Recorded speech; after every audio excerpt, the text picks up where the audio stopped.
No one at the Aurora Glass Tower ever noticed the janitor. Not really, not in the way they noticed the CEO's Italian shoes, clicking across marble floors, or the way they noticed the crystal piano, gleaming in the lobby like a silent throne, polished daily but rarely touched. The janitor's name was Elias, though most people called him Hey You or didn't call him anything at all. And every night he arrived at exactly 9:47 p.m., pushing his cart with quiet precision, mopping reflections of powerful people out of floors that had already forgotten them. And every night he paused just for a few seconds near the piano, not to touch it, never to touch it, but to look at it as if it were a living thing that breathed memories instead of sound. And this habit went unnoticed until the night the CEO laughed. It happened during the company's annual charity gala, a night of champagne, speeches, and ego dressed in silk.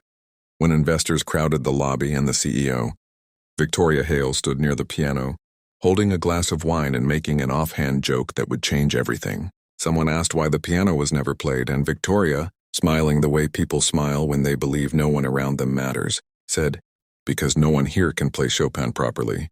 And then, waving her hand carelessly, added, "If someone actually could, I'd marry them on the spot." Laughter followed, sharp, indulgent laughter, because everyone knew she wasn't serious. Or so they thought, and in the corner, behind a pillar, Elias froze, his mop suspended in midair. Because Chopin wasn't just a composer to him. Chopin was the last sound his mother ever heard before she died. The only language his father spoke without bitterness. The reason his hands still trembled at night when the world went quiet. Elias had once played Chopin in halls where silence fell like prayer. But life had a way of collapsing brilliance into survival, and survival into invisibility. And now he wore gloves that smelled of disinfectant instead of velvet-lined cases. And no one in that room knew that the janitor had memorized every nocturne by heart. Not from sheet music, but from loss. As the gala continued, speeches droned on about growth and vision. Words that meant nothing once stripped of warmth. Elias finished his round slower than usual, his thoughts trapped between the piano and the echo of the CEO's joke.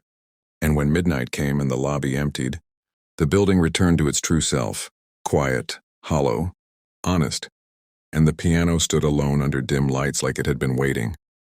Elias told himself to keep walking, told himself that promises made in arrogance weren't meant for people like him, told himself that silence was safer.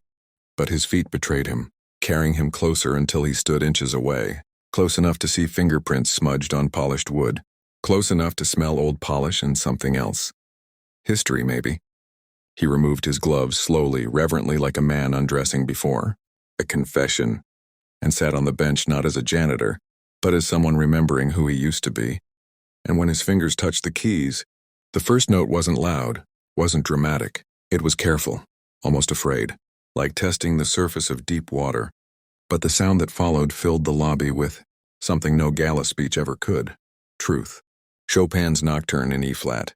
Major unfolded not as a performance, but as a conversation between grief and grace. Every note weighted with years of silence, and Elias played the way people do when they aren't trying to impress anyone, when they're just trying to survive their own memories.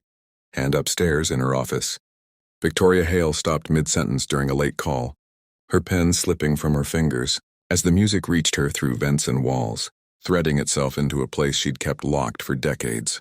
She ended the call without explanation and walked toward the elevator, her heels echoing faster than usual because she knew Chopin. She knew the difference between noise and mastery, and this was something else entirely.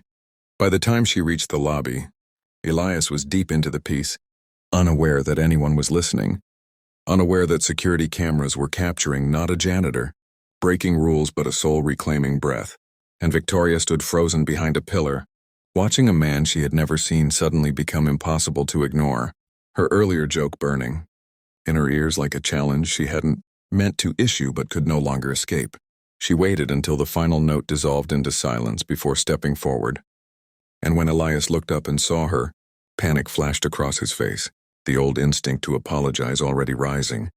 But she raised a hand, stopping him, and said quietly, "Don't," a single word heavy with authority and something else, something shaken. She asked his name, and when he answered, she repeated it slowly, as if testing how it sounded in a world where names like his were rarely spoken with care. And then she asked the question that would echo through both their lives. "Where did you learn to play like that?" Elias hesitated because some truths are expensive, and then said simply, "From my parents," before they were gone. And something in Victoria's expression cracked, not dramatically, not enough for the world to notice, but enough for her, and she glanced at the piano, then back at him and said almost to herself, "I was joking earlier," and Elias nodded, already standing, already pulling his gloves back on, already shrinking because jokes from people like her were laws to people like him. But then she finished the sentence in a voice that didn't sound like a joke at all.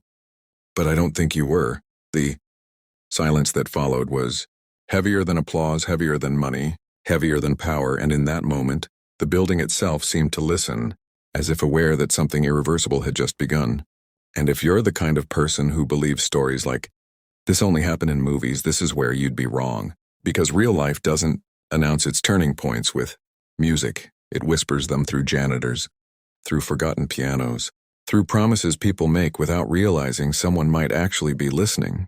And if you want to know what happens when a CEO is forced to face her own words, when power meets humility, when Chopin becomes more than music but a reckoning, then stay with this story. Because what comes next will challenge everything you think you know about worth, love, and the quiet people we overlook every day. And if stories like this move you, if they remind you that greatness often hides in plain sight, don't forget to subscribe to the channel, because the next chapter will leave you speechless.